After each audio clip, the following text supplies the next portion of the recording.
Bien, bonjour. Je vais aujourd'hui parler plus précisément de ce qu'on appelle les facteurs de risque du suicide et des comportements suicidaires. Ces facteurs de risque, ils sont surtout connus et identifiés à partir des travaux épidémiologiques, des études qu'on a conduites depuis de très nombreuses années.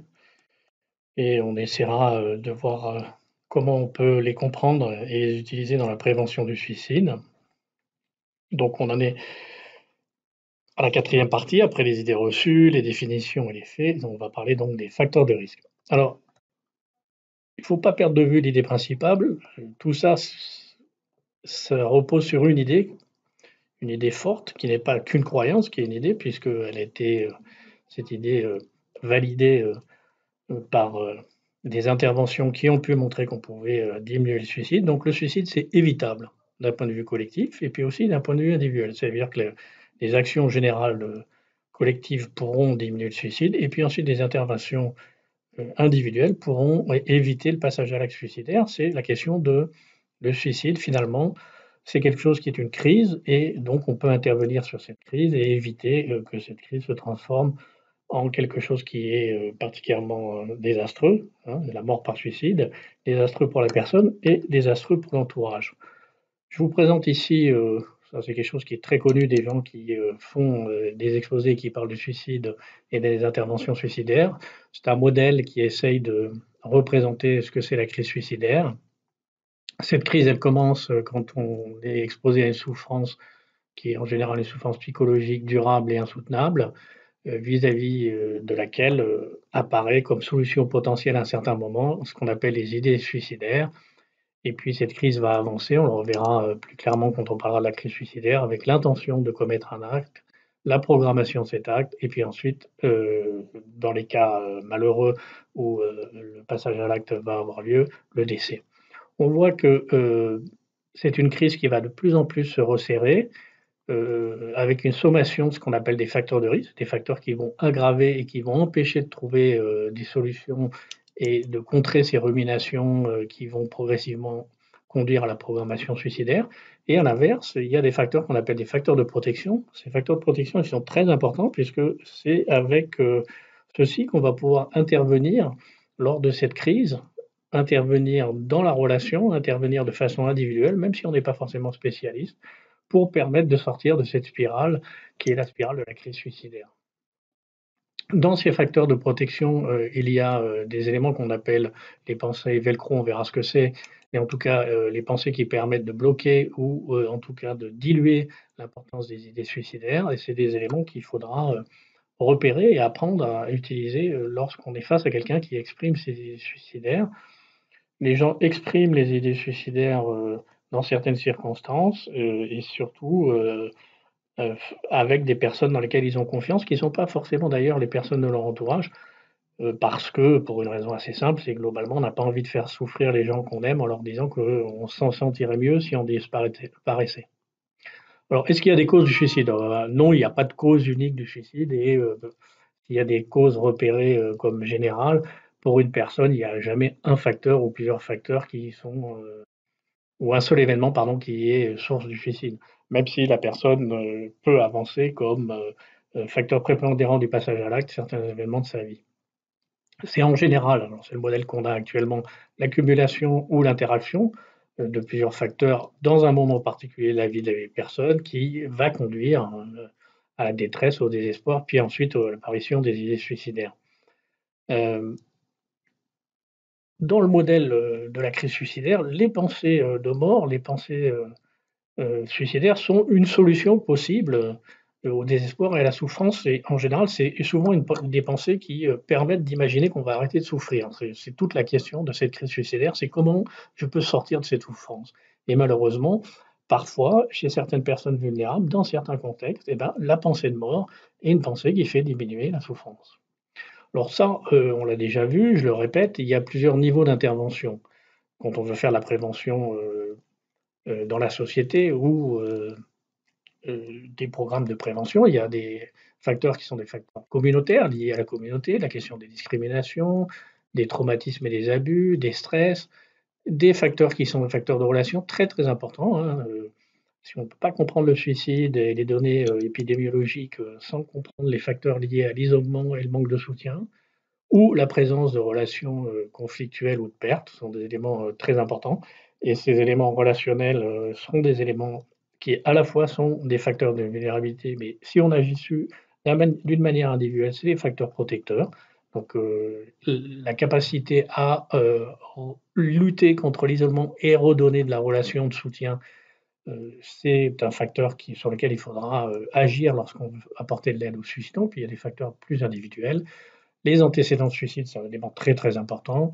Les troubles mentaux, on en dira quelques mots. L'alcool, c'est un élément précipitant et favorisant. Le passage à l'acte suicidaire et l'alcool, c'est comme les deux doigts de la main. On ne peut pas écarter le rôle de l'alcool dans le passage à l'acte. Le désespoir, les questions des douleurs chroniques, les antécédents familiaux, la question de la génétique, et puis ensuite la question de l'emploi et de la situation financière et sociale.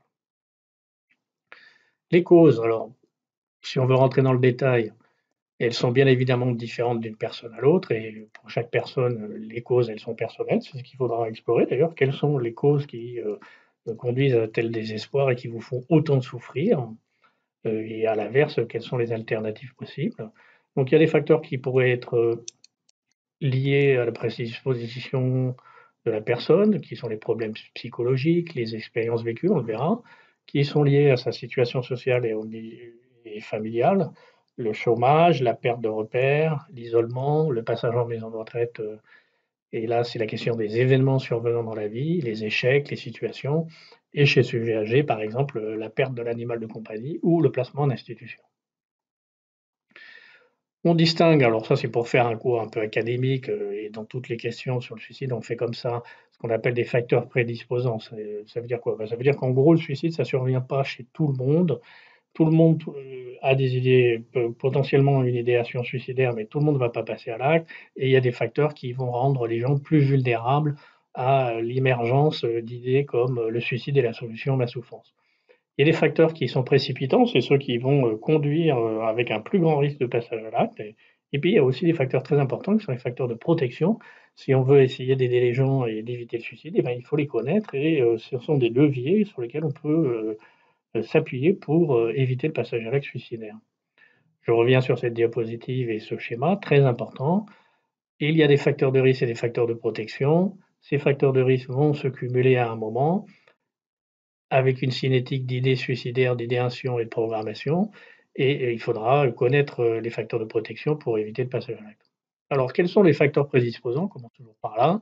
C'est ce qu'on appelle la vulnérabilité individuelle. C'est un mot bien bizarre, la vulnérabilité, mais enfin bref, c'est ce qu'on retrouve dans toutes les questions. Alors, premier élément d'entre eux, la question des suicides dans les familles. Il y a plusieurs façons de voir ça. Est-ce que c'est le poids de la génétique, le secret des familles, le roman familial, enfin, toutes ces façons de voir et ces interprétations sont importantes. Les deuils précoces, la maltraitance subie et les maltraitances subies dans l'enfance, j'en dirai quelques mots, c'est quand même un élément très important. L'isolement social, c'est un élément majeur. Les tendances à l'impulsivité, ça, c'est des éléments qui sont décrits dans la littérature. Moi, personnellement, je ne sais pas bien ce que ça veut dire. La question de l'orientation sexuelle, c'est un sujet tabou, mais à l'adolescence, c'est une question très, très, très, très, très, très, très importante. Quelles sont mes orientations sexuelles? Avec qui je peux en parler? Est-ce que je suis persécuté pour ça? Et on voit bien que la question des relations au travers de son orientation sexuelle, c'est un facteur à l'adolescence et chez l'adulte jeune qui est un facteur de très grande tension et de souffrance dans les milieux intolérants qu'on connaît vis-à-vis de ces questions. Et enfin, la question des troubles psychiatriques, alors là, c'est vraiment dépression et suicide, c'est quelque chose qui est en gros très lié, même si la dépression n'est pas la cause du suicide, mais c'est un facteur qui rend les gens plus vulnérables aux idées suicidaires et aux idées que le suicide va diminuer la souffrance. La dépression, c'est quelque chose qui fait terriblement souffrir. Alors, je m'arrête quelques instants sur la question de la maltraitance dans l'enfance.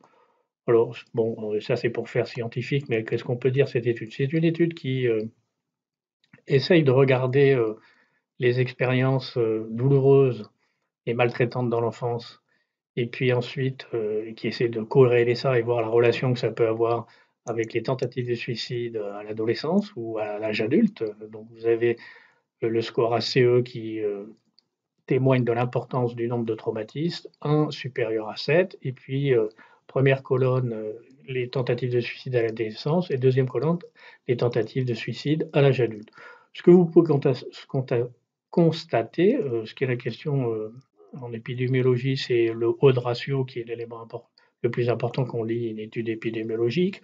En gros, un odds ratio supérieur à 1 ou 2, c'est déjà qu'il y a un lien potentiel entre ces deux événements. Ce que vous pouvez voir, c'est que quand on somme les événements, c'est-à-dire plus on a d'événements dans l'enfance, d'événements traumatisants, et ben plus le risque de faire des tentatives de suicide à l'adolescence augmente. L'odds ratio il est à 50, c'est très très très important. 50, c'est vraiment un odds ratio monstrueux. Et puis, si on regarde le risque à l'âge adulte, le odds ratio, il est à 20. Donc, globalement, la sommation des événements traumatisants dans l'enfance sont des éléments qui ont une relation directe et importante, même si ça n'en est pas la cause, avec les idées suicidaires, les tentatives de suicide et le suicide. Donc là, il y a toute la question des préventions, des maltraitances dans l'enfance et des traumatismes. Parmi ces traumatismes, et là c'est un sujet d'actualité qui était un sujet tabou, c'est la question des traumatismes précoces répétés, multiples et sexuels. Ça, c'est des éléments encore issus de l'étude que je vous ai présentée tout à l'heure. Donc là, on somme encore le nombre d'événements dans l'enfance et on regarde l'importance de ces événements sur la question du risque de tentative de suicide à l'adolescence ou l'âge adulte en fonction de facteurs de risque qu'on appelle confondants qui ont une importance dans le passage à l'acte suicidaire, qui est par exemple l'alcoolisme, la dépression, l'usage de substances, et on essaye de faire la part entre ces facteurs traumatisme précoce et ces autres facteurs qui sont donc dépression, alcoolisme, usage de substances. Et on peut regarder et on peut voir que même si les autres facteurs sont importants, eh bien, les traumatismes précoces répétés sexuels restent des facteurs de vulnérabilité majeurs. Et il y a manifestement un travail à faire sur la prévention de ces facteurs et chez les personnes qui expriment des idées suicidaires, un travail qui devra être fait une fois que la crise suicidaire sera passée sur la question de ces traumatismes répétés et ces traumatismes sexuels.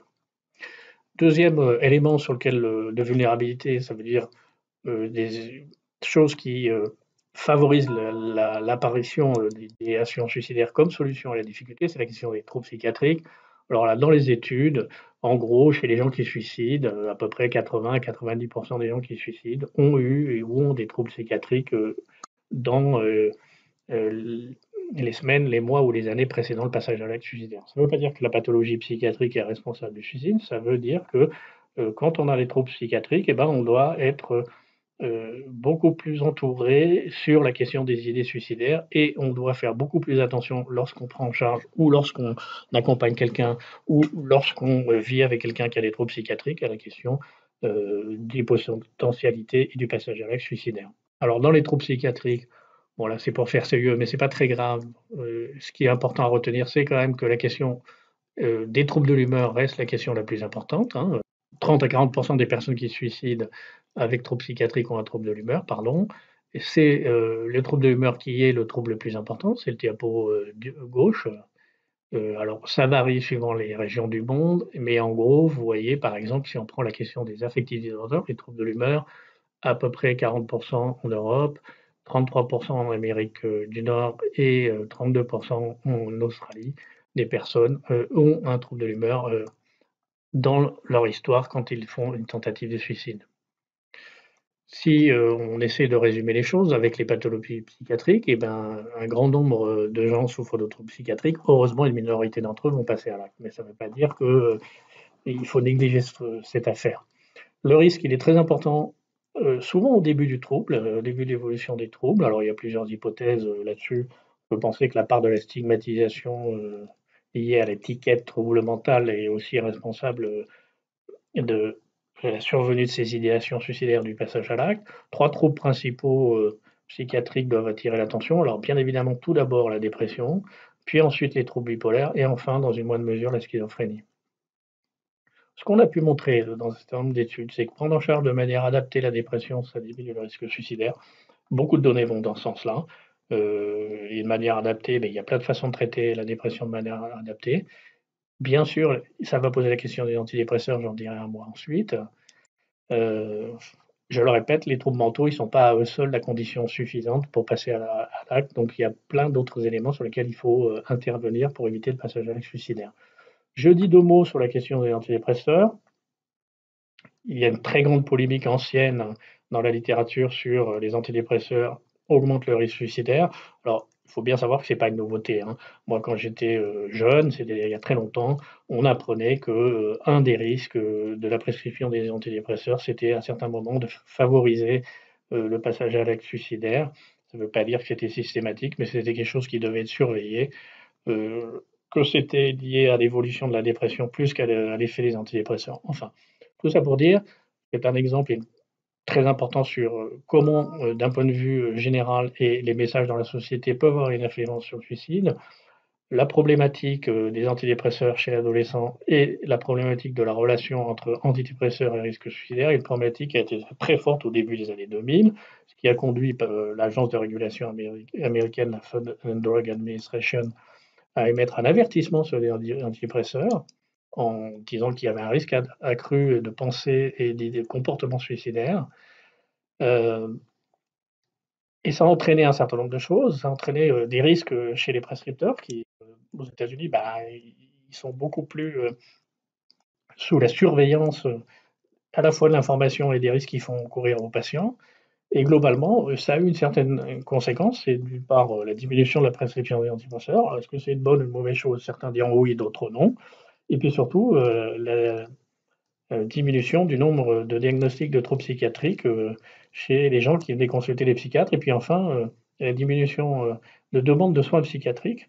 Alors là, je fais un lien un peu rapide, toutes ces affaires ne sont pas liées, mais on doit quand même se poser la question sur toutes ces problématiques, tous ces messages dans la presse sur la question des médicaments et des risques suicidaires. Est-ce que finalement ça a un effet bénéfique sur les personnes vulnérables, c'est-à-dire celles qui ont des idées suicidaires? Point d'interrogation. Moi, je pense qu'il faut quand même faire très attention. La tendance inquiétante de la diminution du taux de traitement de dépression chez les adolescents aux États-Unis, du nombre de nouveaux cas et en parallèle l'augmentation du nombre de tentatives de suicide, parce que depuis les années 2005 jusqu'aux années 2017, le nombre de tentatives de suicide et de suicide chez les adolescents a augmenté aux États-Unis. On peut légitimement se poser la question de est-ce que finalement, avec un message inquiétant sur les antidépresseurs, centré uniquement sur la question des antidépresseurs du risque suicidaire, n'a pas eu un effet inverse que celui qu'on cherchait, qui était bien évidemment d'éviter ce passage à l'acte suicidaire. Alors, si on veut aller un peu plus loin et essayer d'être un peu plus objectif sur la question antidépresseurs et risque de suicide en dehors de la question de l'adolescence, là je présente une étude, mais c'est ce qu'on appelle une méta-analyse. On a regroupé un certain nombre d'études publiées, on peut discuter sur la validité. Et il y a plein de critiques qu'on peut faire. Euh, cette étude, elle montre un certain nombre de choses, c'est que le risque de suicide sous antidépresseurs, il est variable d'une molécule à l'autre. Donc on ne peut pas généraliser la question de les antidépresseurs augmentent le risque de suicide ou les antidépresseurs n'augmentent pas le risque de suicide.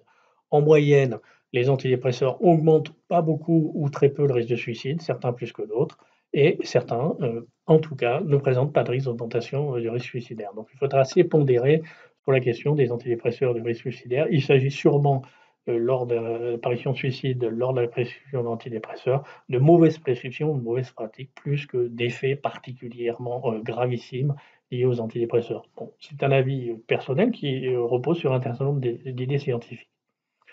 La question des troubles mentaux et du risque suicidaire, c'est aussi la question de l'usage de substances et aussi de l'alcool avec l'apparition d'idées suicidaires. On ne peut pas considérer les troubles mentaux sans l'usage de substances et sans l'alcool dans la question du suicide. Et finalement, c'est ce mélange un peu particulier, un peu terrible. Alcool et suicide, c'est une relation trouble et difficile. Usage de substances, santé mentale et suicide, c'est une relation importante. Donc là encore, on ne peut pas regarder quelqu'un qui souffre d'une dépression sans se poser la question de l'alcool. Et s'il y a la sommation, dépression, question de l'alcool, le risque suicidaire est très important. Et il est très important en, en cas d'intoxication, mais aussi dans les périodes de sevrage. Ça, c'est une donnée qui est malheureusement trop peu connue et ce risque est très important dans les périodes de sevrage. Alors, à côté des facteurs de risque, il y a les facteurs de protection. Ces facteurs de protection, ils sont mais très importants parce que c'est des facteurs sur lesquels il faut agir, qu'il va falloir promouvoir lorsqu'on est face à quelqu'un qui a des idées suicidaires. Bien évidemment, c'est la question de l'isolement. L'isolement, on peut vivre dans un environnement avec plein de personnes et être totalement isolé. C'est un l'isolement, ça veut dire avoir des relations avec des personnes de confiance avec lesquelles on peut se confier et avec lesquelles on peut avoir une attache affective qui permet de, surmonter et de discuter de ses difficultés personnelles. Il faut, bien évidemment, ce facteur d'isolement, c'est avoir quelqu'un d'assez proche et assez d'accessible avec qui on peut parler de ses problèmes et de son état. C'est pas toujours d'ailleurs, quelqu'un avec qui, on a des relations, quotidiennes.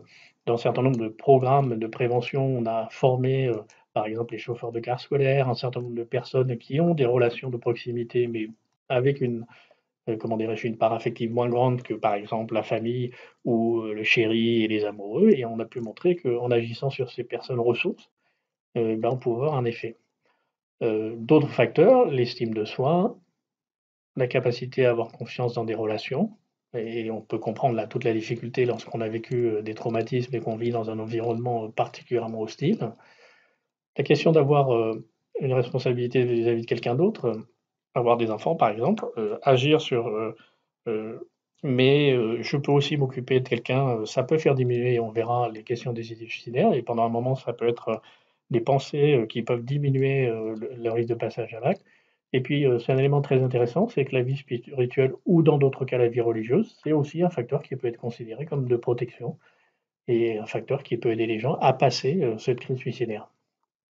Alors les facteurs précipitants, selon les événements, les gouttes d'eau qui vont faire, déborder le vase, hein, c'est-à-dire, j'ai déjà des idées suicidaires, j'ai déjà des pensées suicidaires et puis un événement va faire que finalement le scénario que j'ai dans la tête depuis un moment, il va, se mettre en marche. Bien évidemment, le rôle de l'alcool était un rôle majeur et monstrueux. Il y a le rôle des pertes, des changements brutaux, de statut et l'exemple, c'est le plus typique, c'est la perte de l'animal de compagnie chez la personne, âgée ou le placement en institution et ces événements-là, ben, c'est des événements sur lesquels il faudra, pouvoir, heu, intervenir et apporter de l'aide de manière urgente. Alors les facteurs de risque, je le répète, hein, pour essayer de bien se mettre au clair, c'est les facteurs de risque pour, les interventions collectives. Ils sont, rarement, utiles ou importants dans des programmes individuels, sauf la question de l'alcool, des troubles mentaux, des violences et des pertes. Il n'y a jamais qu'un seul facteur en cause dans le suicide, il y en a plusieurs, mais dans la crise suicidaire, la question, ça va être, le facteur précipitant sur lequel il faudra agir. Ce facteur, c'est un facteur très important. Donc en conclusion, le suicide, c'est évitable si on traite de façon générale la dépression, si on se préoccupe de l'usage d'alcool, si on lutte contre l'isolement et la question de la pauvreté. Et puis, il faut surtout aussi, se concentrer sur les personnes qui ont déjà eu des idées suicidaires et qui ont déjà tenté de se suicider. Je le répète, la question du suicide, doit être envisagée comme la question d'une crise. Ce qui compte, c'est d'éviter que la personne se suicide avant d'essayer de comprendre les causes du suicide. Les facteurs, eh ben, ils sont là, la maladie mentale, l'alcool, les conflits, le fait d'être isolé. L'ex L'exemple de la crise suicidaire, il est redécrit ici, un état d'équilibre qui va, sous des facteurs de stress, passer à un état de vulnérabilité qui est marqué par l'apparition des nez noirs et la difficulté de trouver d'autres solutions que l'idée suicidaire, puis ensuite une crise avec l'apparition d'un plan suicidaire et enfin le passage à l'acte. C'est ce qu'on verra quand on dans le prochain diaporama sur, quelles sont l'aide et les interventions qu'on peut faire face à une période suicidaire. Enfin, c'est très important, il y a des choses à lire, je les ai déjà mises ici et il faut connaître des choses, mais surtout, il ne faut jamais hésiter à demander de l'aide. Quand vous avez des idées suicidaires, si quelqu'un de votre entourage a des idées suicidaires, il y a, toujours la possibilité d'avoir une aide, soit par un tiers, soit, par le SAMU, soit SOS Amitié, SOS Écoute. En tout cas, il faut absolument se saisir et ne pas hésiter de parler de ses idées suicidaires et de pouvoir, lutter contre ces suicidaires et pas se retrouver seul face à celles-ci. Voilà, j'espère vous avoir donné quelques informations.